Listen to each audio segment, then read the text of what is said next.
Hey staff and volunteers, Amy Jo Seitz here again. It is our second director's chat, so I thought we'd catch up with some stats since last time we spoke. We're looking at September 18 and 19 as well as October 18 and 19. So as I'm looking at this, our total overall intake for September of 2018 was 886. In 2019, we actually saw a decrease down to 809. With our total intake for October 18, it was 835. Now, for those of you that were stressed out in the back, there's reason. Because in October of 19, we actually saw an increase of 978 animals total came into the building during the month of October. So there was definitely reason to be stressed. When we look at our total live outcomes, September of 2018, our overall live release rate, you can see probably the specifics in the graph that Holly's going to put up for you. Total live release rate was 80% in the month of September of 18. Unfortunately, in September 19, we did see a decrease of down to 73%. Not huge, but still a reduction for a live release rate. In October of 18, our live release rate was 95%. I actually checked that stat twice because I was like, are you sure? But we did. We had a 95% live release rate last year. This year, unfortunately, we had an 80% live release rate. But again, you guys are still doing awesome. So don't get down on yourself. Don't get stuck in numbers. It's just a comparison. When we look at our calls for service, September 18, we were at 1,724, whereas this year, September 19, we had 1,909. Now, when I remove our assists, so anyone that's training with an officer, you're going to see an assist ACO. When you remove those, we're right around the same number for September of 18. For October of 18, we had 1,762 calls. In October of 19, we had 2,034. Again, when we're training officers, you're going to see more because of the assist ACO calls. When you take those away, we still were up about 100 calls for the month of October. Now, volunteer hours in foster. I'm still continued to be blown away by these numbers. In September of 18, we put in 1,104 hours of service, whereas September of 19, 1,140. So only 36 more hours, right? Check out the foster numbers. 611 back in 2018, 850 in 2019. That's crazy.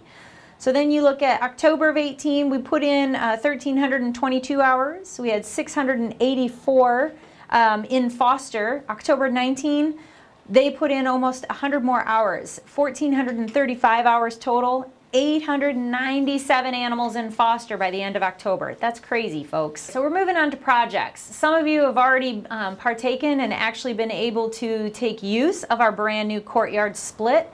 I think they completed that project in record time. They told us like 6 weeks. I think they were done in 3. They're also moving the dryer vents currently at this point, so you shouldn't have that hot box in that one side of the courtyard, so we're excited to see that happening. The generator, that big green thing that's on the side of the building of Hillegas and Butler, we will have a power outage November 11th from about 4 to 5 hours so they can actually hook it up. So for those of you working over the holiday in the building, yes, we will lose power, so you won't have access to Chameleon. I'm sure your supervisors will remind you that as it gets closer. Parking lot, obviously it has not been done. It has been delayed and delayed and delayed. And unfortunately, I mean, Tom has been doing his best to try to get this company up and out here.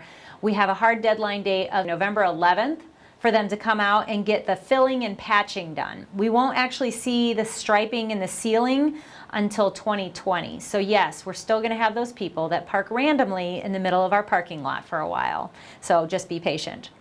And for those of you that have to do dishes or that like to do dishes, we're looking into getting a dishwasher, so we're securing our money for 2019 to actually get it installed and operational in 2020. So for those of you in the back, I'm hoping that this will be a huge time saver for you guys. So as of January 1st of 2020, our city departments will be servicing La Cabrera. There was a big debacle a while back over whether or not they can voluntarily annex themselves or not, and that has all been settled legally. So they are going through with the voluntary annexation. So you will see them coming in, calls randomly coming in from January 1st of 2020. So we'll be out in that edition as well.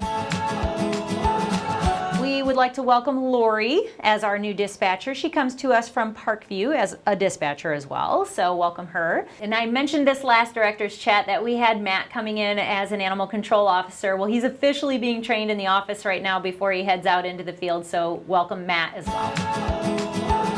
We have 3 staff that are leaving us. Amy Welcher left. She's going into a completely different field. We have Sarah from the education department who left us and is going to Indy. And then Mindy, she is going full-time at a veterinary office in Huntington area. So we wish them well and thank them for all of their time that they put in here at the shelter. Now, staff kudos. This month it's going out to AC10. He was assigned with checking a welfare of a cat. He helped get Shadow groomed for this lady, so I was really happy with it. And for those of you that want to check out the activity, it's A19170537. Good job, Adam. Thank you for going above and beyond and getting that kitty taken care of. I know Shadow means a lot to her. Last month in October, we were actually honored at the Great Lakes Animal Welfare Conference. Holly Pasquinelli and I were awarded with a Bright Idea Award. At that conference, we are able to submit some ideas of some fun things that animal shelters are doing. Most people focus on pet retention and or adoptions, and we focused on our cold cases. So we were actually given an award. I believe Tom has already hung it up in the receiving lobby. For our cold cases being featured on Wayne TV. So we were excited about that, and of course they love hearing new ideas that Fort Wayne has. We've got a huge event coming up January 11th, so mark your calendars. It's going to be held at the Orchard Ridge Country Club. Holly Eggleston is planning that with a small team for our fundraising efforts of our Angel Fund. So there'll be new information about that coming soon, so mark your calendars, folks. Thanks for all you do, and I'll see you next time.